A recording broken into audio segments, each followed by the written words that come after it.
Iya, kami akan sampaikan profil singkat dari Bapak Julian Nur, bahwa beliau merupakan seorang profesional di industri asuransi dan beberapa posisi di industri asuransi kerugian pernah beliau tempati.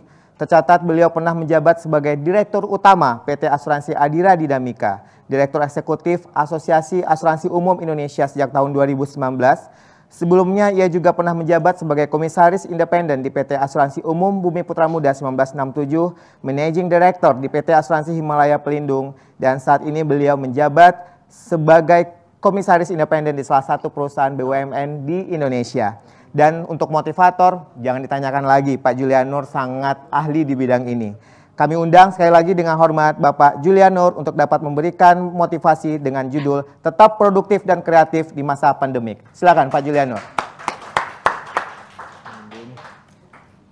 Assalamualaikum warahmatullahi wabarakatuh. Semangat pagi, semangat pagi, semangat pagi. Saya ingin menyampaikan apresiasi. Yang pertama adalah kepada AUI dengan Pak Ketuanya, Pak Widodo, Pak Ketua Bidang Keagenan, Pak Bambang, dan seluruh DPP yang ternyata AUI tetap bisa produktif dan kreatif di masa pandemi ini. Bisa melakukan AUI Agent Award di masa pandemi melalui virtual event pada hari ini. Selamat untuk AUI. Saya ingin mengapresiasi juga pada agen-agen yang dinominasikan pada hari ini dan kemudian agen-agen yang masuk ke dalam finalis pada Agen Award AUI tahun ini. Saya ingin juga mengapresiasi semua agen-agen yang ada di Zoom kali ini yang juga mengikuti channel YouTube pada hari ini. Saya ingin tetap mengatakan bahwa pandemi adalah sesuatu yang harus kita hadapi, tetapi tetap produktif, tetap kreatif di masa pandemi adalah sesuatu yang dibutuhkan. Nah, Bapak Ibu sekalian, mari kita mencoba melihat apa sebetulnya yang terjadi di masa pandemi saat ini. Ya.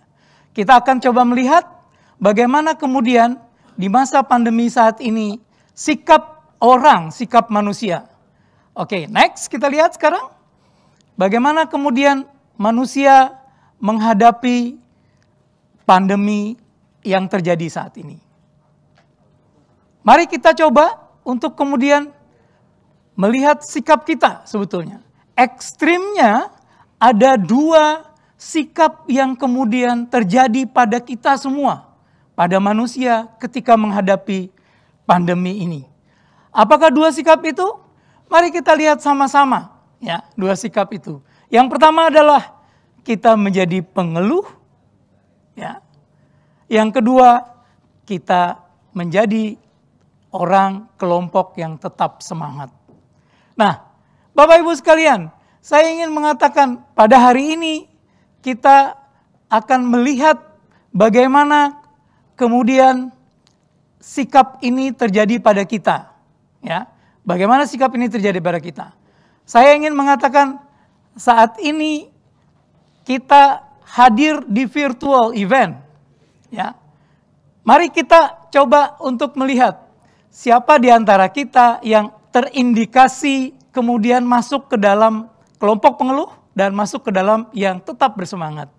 Di antara yang mengikuti Zoom kali ini, ya, yang mengikuti Zoom kali ini, maka kita melihat saat ini ada yang kemudian memunculkan wajahnya pada Zoom kali ini.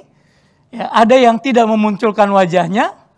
Kita bisa mengatakan yang tidak memunculkan wajahnya bisa jadi sebetulnya mungkin masih tiduran, masih rebahan pada hari ini. Ya, belum mungkin bersiap-siap. Dan yang memunculkan wajahnya indikasinya adalah orang yang hari ini mungkin bersiap untuk tetap bersemangat. Sudah mempersiapkan diri dan memunculkan wajahnya di Zoom kali ini.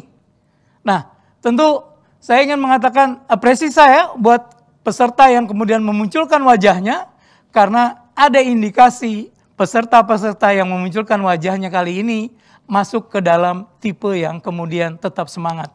Saya mengapresiasi juga pada Dewan Juri kali ini, para senior-senior saya juga, yang hari ini tentu akan menilai dengan objektif seluruh calon-calon finalis untuk menjadi 3 besar di Agen Award kali ini. Nah, saya kembali mengatakan, kalau kita mengatakan sekarang ada golongan dari manusia yang menjadi pengeluh, apa yang kita lihat sebetulnya pada mereka saat ini?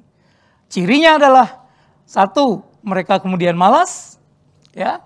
Kemudian yang kedua, mereka kemudian menyerah, tidak melakukan apa-apa. Yang ketiga, kemudian mereka galau. Yang keempat, bahasa anak muda mengatakan, mereka kemudian malas gerak atau mager. Apa yang kemudian terjadi dengan sikap-sikap semacam ini?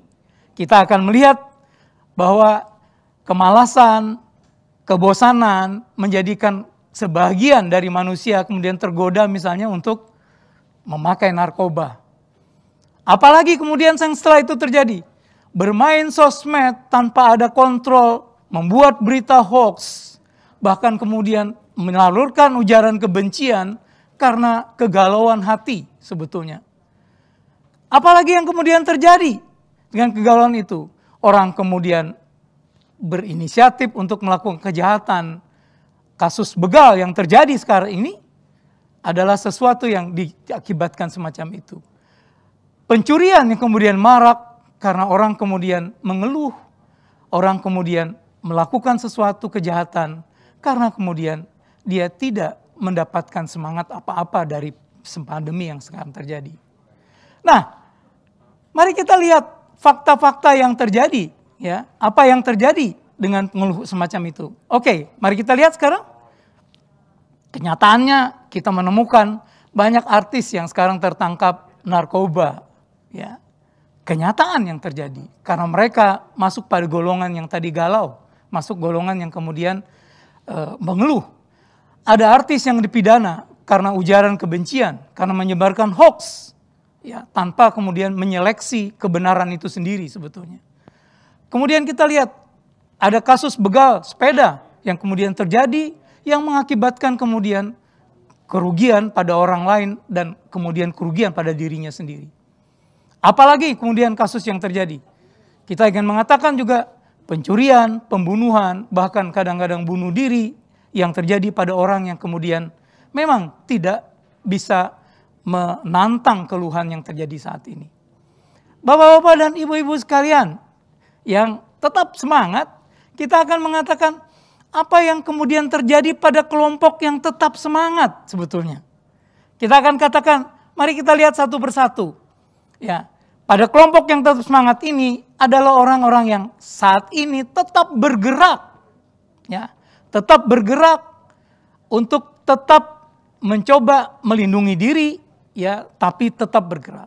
Kemudian ada orang yang kemudian juga masih mempertahankan berpositive thinking di masa pandemi ini. Kita nanti akan lihat bagaimana kemudian yang terjadi di mereka. Apalagi kemudian yang terjadi pada orang semangat ini menimbulkan kreativitas mereka. Bukan kemudian mereka berdiam diri tapi menambah kreativitasnya. Apalagi kemudian ciri mereka. Mereka yang tetap semangat kemudian berani untuk mencoba hal-hal baru yang dulu tidak pernah mereka kerjakan, yang dulu mereka khawatirkan dan kemudian mereka lakukan. Bapak Ibu sekalian, mari kita lihat faktanya apa yang terjadi ketika mereka tetap bergerak.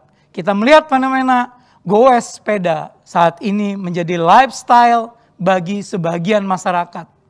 Sebagian lagi mungkin ada yang bergerak dengan lifestyle yang berbeda. Positive thinking membuat sebagian orang kembali untuk kemudian lebih mendekatkan diri pada Sang Pencipta. Ya, orang kemudian menjadi rajin beribadah, mendekatkan diri pada Sang Khalik itu sendiri. Ketika kreatif kemudian muncul, orang kemudian melihat peluang bisnis yang tadinya tidak kelihatan, menjadi kemudian di depan mata menciptakan sesuatu yang kemudian tidak terlihat, menjadi terlihat sebagai peluang bisnis. Berani mencoba, karena melihat peluangnya, kemudian mencoba untuk mengatakan, kenapa tidak dicoba? Toh kemudian ada peluang untuk kemudian berhasil dan ada peluang kemudian untuk tidak berhasil. Orang yang tetap semangat akan memilih untuk mencoba dan semangatnya untuk mendapatkan keberhasilan tentunya. Bapak-bapak dan ibu-ibu, Mari kita lihat fakta-fakta yang terjadi saat ini. Kita akan mengatakan faktanya adalah goes sekarang menjadi lifestyle. Di mana-mana, di semua kota di Indonesia, orang bergerak. Goes menjadi sesuatu yang kemudian tren di masyarakat. Yang dulu tidak pernah kita lihat. Ada fakta yang kita katakan juga, orang mendekatkan diri pada Sang Pencipta. Kita melihat satu kasus ada pemulung yang tetap bekerja, tapi kemudian di tengah pekerjaannya dia kemudian membaca kitab suci Al-Quran. Dan apa yang terjadi pada yang bersangkutan? Yang bersangkutan akhirnya dirangkul oleh salah satu ustadz terkenal di Indonesia untuk malah diajak untuk pergi ke tanah suci. Sesuatu yang luar biasa sebetulnya. Fakta apa yang lain? Yang lain adalah bermunculannya dapur-dapur yang tidak kelihatan. Orang yang tadinya tidak kreatif menjadi kreatif untuk kemudian membuat makanan, membuat minuman yang dijual melalui online. Kita menamakan ada fenomena fakta ghost kitchen yang terjadi di Indonesia saat ini. Banyak dapur-dapur yang tidak kelihatan tapi kemudian menghasilkan makanan, menghasilkan minuman yang dijual melalui online. Apa fakta lain? Kita mengatakan fakta lain kita melihat sangat viral saat ini. Di mana pramugari, satu perusahaan penerbangan yang saat ini di offline, di layoff, kemudian tidak kehilangan semangatnya, bahkan yang bersangkutan kemudian berjualan sesuatu yang tidak pernah dilakukan dia karena yang bersangkutan melihat peluangnya. Bapak Ibu mungkin menyaksikan fakta-fakta ini sebagai sesuatu yang sebetulnya membuka fakta, membuka pikiran kita untuk mengatakan kelompok tetap semangat, memiliki peluang-peluang untuk mengerjakan sesuatu yang baru. Nah, Bapak Ibu sekalian, bagaimana sikap agen atau pemasar asuransi menghadapi pandemi ini? Ya, saya yakin bagi yang saat ini masuk nominasi sebagai agen yang menjadi finalis maupun yang saat ini berprofesi sebagai agen asuransi, tentu tidak akan pernah masuk pada golongan pengeluh, tapi masuk pada golongan yang tetap bersemangat.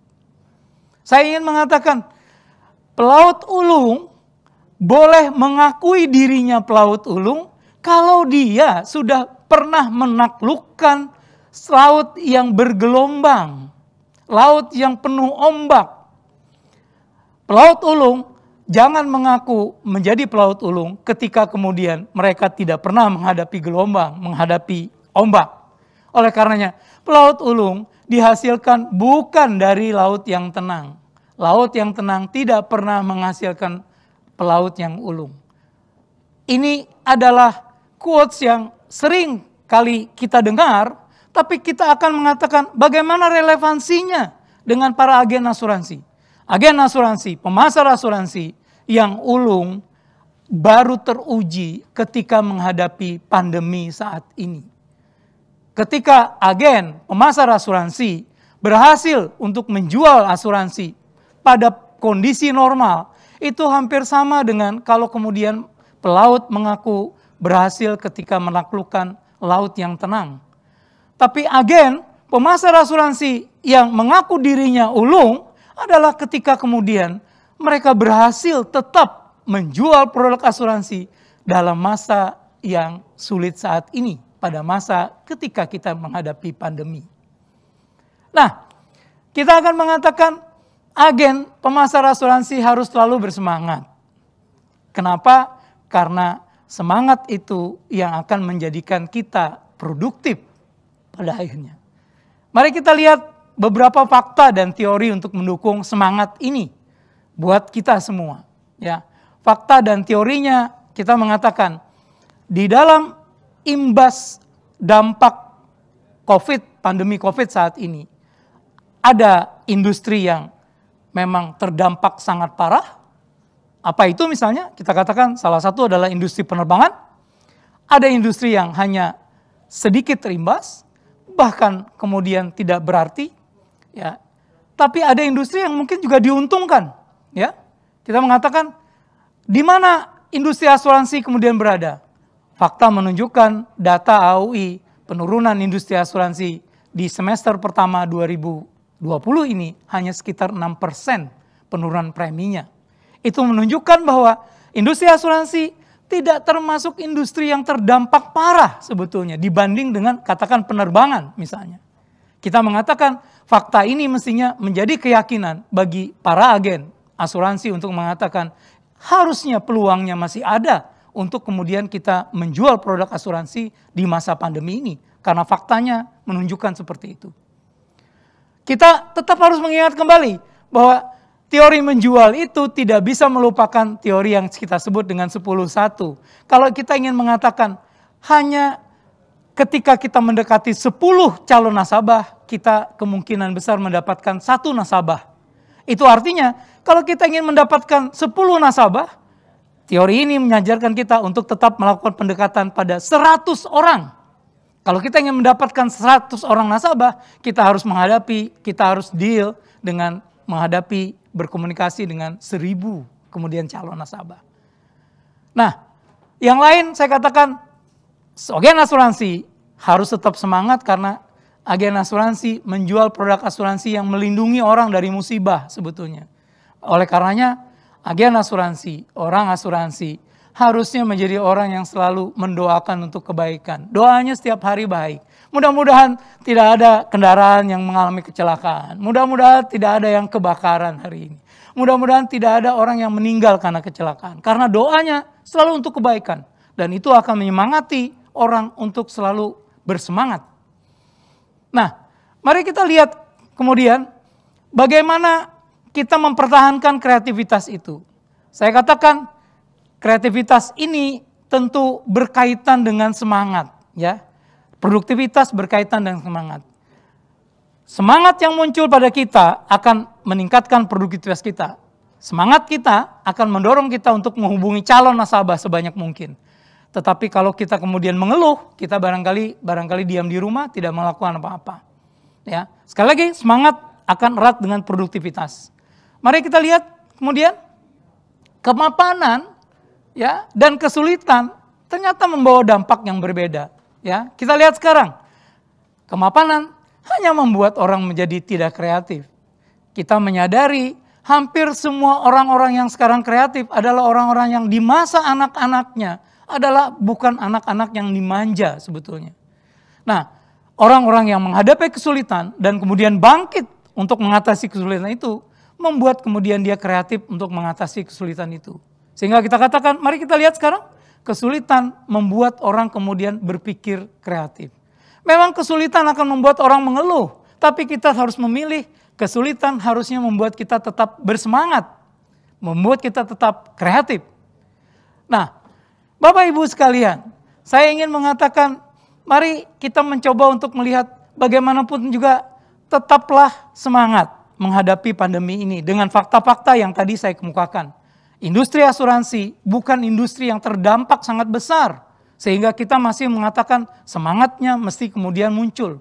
Ya, industri penerbangan yang begitu parah pun kita mengatakan ada pramugari yang kemudian tetap kemudian muncul pada industri yang begitu parah. Industri asuransi yang tidak parah mestinya harusnya bangkitnya lebih tinggi sebetulnya. Nah, saya ingin mengilustrasikan bagaimana kreativitas itu kemudian harus terjaga pada saat menghadapi kesulitan. Saya ingin ungkapkan bagaimana kasus ketika ada 3 orang penjual diminta untuk menjual sisir ke salah satu kuil Shaolin untuk ketemu dengan biksu di kuil Shaolin ya. Nah, di kuil tersebut ternyata kita temukan biksu-biksu yang semuanya tidak memiliki rambut alias botak, ya. Tentu pertanyaan mendasar, bagaimana caranya menjual sisir pada orang yang kemudian tidak memiliki rambut atau botak? Karena tidak ada kebutuhan dia akan sisir.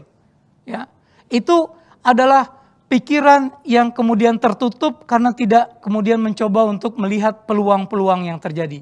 Mari kita lihat ketika penjual pertama berhasil menjual 1 sisir saja. Ya, apa yang terjadi ketika dia bisa menjual 1 sisir saja? Kita mengatakan si penjual ini mendatangi kuil tersebut, berbicara dengan biksu-biksu yang tidak berambut tadi, dan dengan cara memelas, untuk menjual sisirnya. Yang akhirnya terjadi adalah salah satu biksu di kuil itu kasihan dengan penjual ini, dan kemudian dia membeli satu sisir dari penjual yang menjual sisir ini. Itulah hasil dari penjual yang pertama, yang hanya menjual satu sisir saja pada kuil tadi, ya, pada kuil tadi. Kemudian kita lihat pada kasus yang kedua, bagaimana penjual yang kedua. Ya, apa yang dihasilkan oleh penjual yang kedua? Mari kita lihat. Nah, penjual kedua ternyata bisa menghasilkan 10 penjualan, 10 sisir yang dijual. Mungkin kita juga akan bertanya, bagaimana cara dia menjual 10 sisir? Sementara kemudian yang dihadapi adalah orang-orang yang tidak berambut. Ya. Kita mengatakan yang dilakukan oleh penjual kedua, dia memutar kotaknya untuk menambah kreativitasnya. Yang dia lakukan, dia tidak kemudian menjual kepada para biksu di kuil itu, tapi dia menghadapi para pengunjung, wisatawan yang berkunjung ke kuil itu. Karena kuil ini memang sebagai kuil yang juga dikunjungi wisatawan. Dia datangi para wisatawan itu, dan para wisatawan yang melihat di sana karena rambutnya mungkin terkena angin dan lain-lain. 10 wisatawan yang mengunjungi kuil itu memerlukan sisir itu untuk menyisir rambut mereka sebetulnya. Ini adalah yang dihasilkan oleh penjual kedua, yang tentu berbeda dengan penjual yang pertama tadi. Kreativitas menentukan hasil yang didapatkan. Mari kita lihat sekarang, apa yang dihasilkan oleh penjual yang ketiga, ya. Penjual yang ketiga, wow, ternyata bisa menghasilkan berapa? Bisa menjual 500 sisir pada kuil di mana para biksunya tidak memiliki rambut. Tentu menjadi pertanyaan buat kita semua. Bagaimana caranya menjual sisir pada orang yang tidak memiliki rambut dan bisa menjual 500 sisir? Saya katakan, inilah kesulitan yang menantang diri kita untuk menghadapi kesulitan itu, memunculkan cara untuk mengatasi. Muncullah kreativitas kita untuk mengatakan bagaimana cara mengatasinya. Penjual ketiga melakukan sesuatu yang berbeda dari penjual pertama, melakukan sesuatu yang berbeda dari penjual kedua. Yang dia lakukan adalah dia menemui kepala biksu di kuil itu. Dia tidak menemui wisatawan, dia tidak menemui satu persatu dari biksu, dia menemui kepala biksu yang ada di kuil itu. Nah, apa yang terjadi? Yang terjadi adalah dia kemudian meyakinkan kepada kepala biksu di kuil itu untuk mengatakan, apakah tidak sebaiknya kuil ini supaya mendapatkan kesan yang baik dari wisatawan, memberikan souvenir kepada para wisatawan yang berkunjung ke kuil itu. Dengan begitu baik, dia meyakinkan kepala biksu di kuil itu untuk mengatakan, tidakkah kemudian kuil mencoba untuk membuat image mereka di mata wisatawan baik? Ternyata ide itu diterima, dan kemudian kepala kuilnya mengatakan, oke, kita akan membeli 500 sisir tersebut yang akan dijadikan sebagai souvenir bagi wisatawan yang berkunjung ke kuil itu. Penjual ketiga berhasil menjual berapa?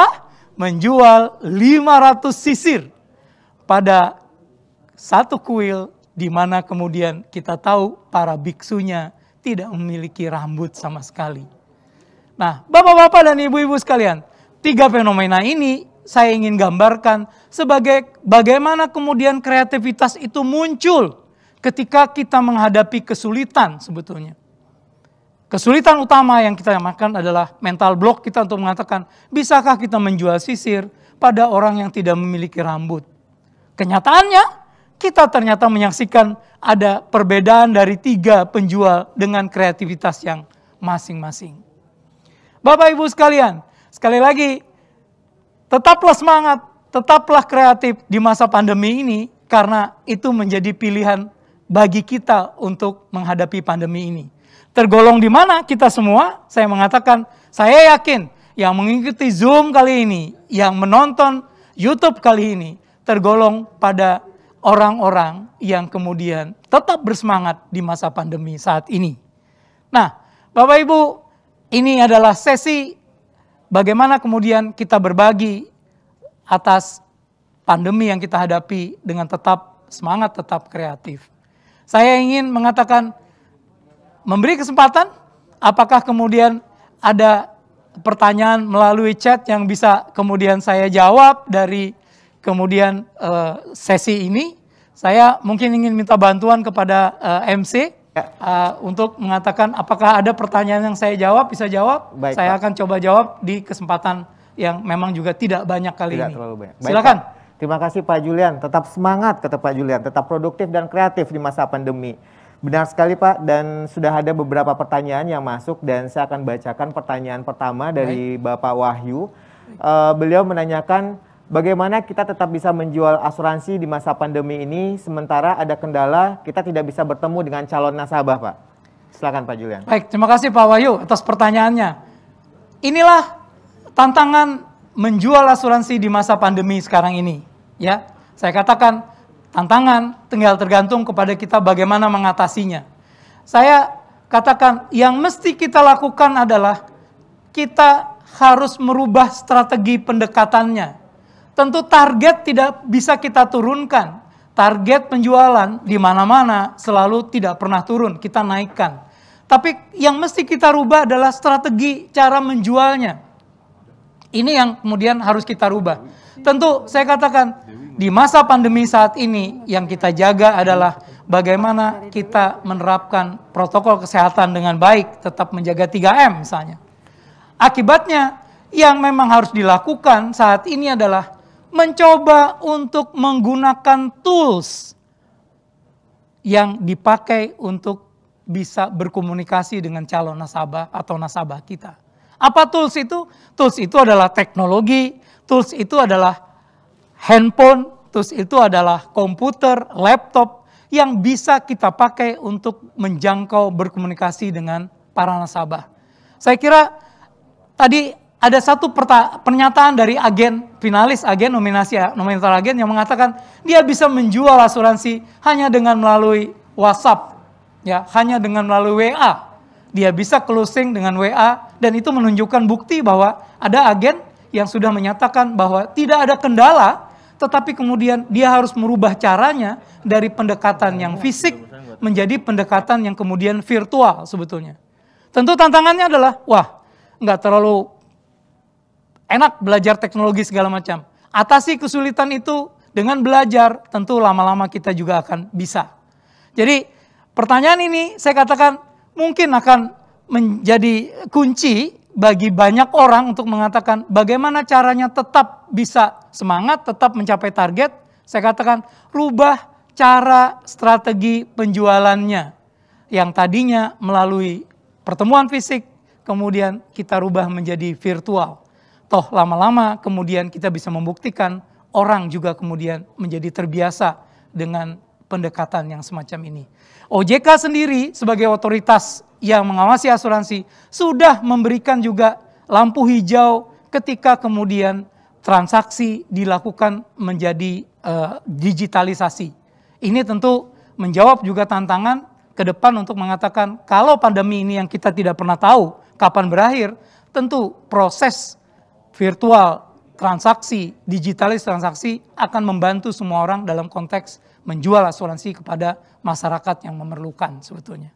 Saya kira itu yang bisa saya sampaikan untuk menjawab pertanyaan yang disampaikan oleh Pak Wahyu tadi. Terima kasih sekali lagi atas pertanyaannya, mudah-mudahan bisa. Oke. Ya. Ya, Pak Julian.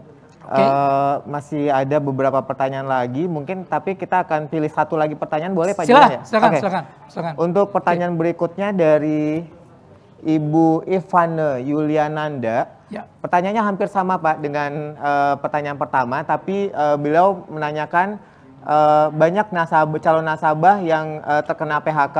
Untuk makan sehari-hari pun cukup susah Pak. Nah, bagaimana triknya untuk menjual polis ke calon nasabah yang sudah tidak punya pekerjaan pada kondisi pandemik saat ini?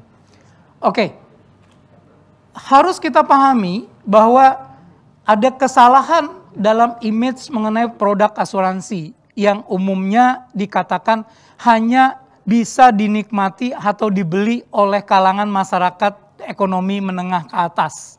Kita katakan asuransi sebetulnya diperlukan oleh semua kalangan, baik kalangan menengah atas maupun kalangan menengah ke bawah. Nah, oleh karenanya menurut saya, coba cocokkan kembali produk-produk yang dibutuhkan tadi, karena orang yang saat ini kemudian katakanlah di PHK, tidak bekerja, toh tetap juga memiliki risiko misalnya kemungkinan kecelakaan. Orang yang kemudian di PHK, tidak bekerja, toh tetap ketika naik motor, bisa saja motornya kemudian tabrakan. Bisa saja motornya kemudian hilang, dicuri.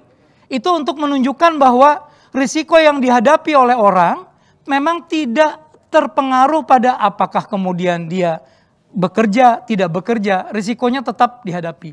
Saran saya adalah, mari coba lihat kembali produk-produk yang memang harganya juga terjangkau oleh masyarakat kalangan bawah, yang bisa melindungi mereka ketika mereka kemudian mengalami musibah. Apakah kemudian kecelakaan, apakah sakit, apakah kemudian ada kerusakan tertentu pada propertinya, pada motornya dan lain-lain, yang membuat mereka kemudian tetap bisa melakukan kegiatannya, tidak kemudian malah ketika motor hilang, ya, tidak bisa melakukan apa-apa. Atau ketika kemudian kecelakaan, tidak bisa masuk rumah sakit dan tidak bisa melakukan apa-apa sama sekali. Asuransi dalam produk-produk yang sangat beragam tetap bisa dimiliki oleh orang-orang yang punya keterbatasan dana, dan kita sebagai agen, penjual, pemasar asuransi harus menyesuaikan dengan demand, dengan kebutuhan pada golongan tersebut sebetulnya. Jadi demikian jawaban saya. Terima kasih atas pertanyaannya, mudah-mudahan bisa menjawab dari pertanyaan yang ada, dan sekali lagi tetap semangat untuk menjual produk-produk asuransi, karena pada masa apapun produk asuransi tetap dibutuhkan oleh masyarakat sebetulnya. Masih ada pertanyaan? Sudah nggak ada? Oke. Terima kasih.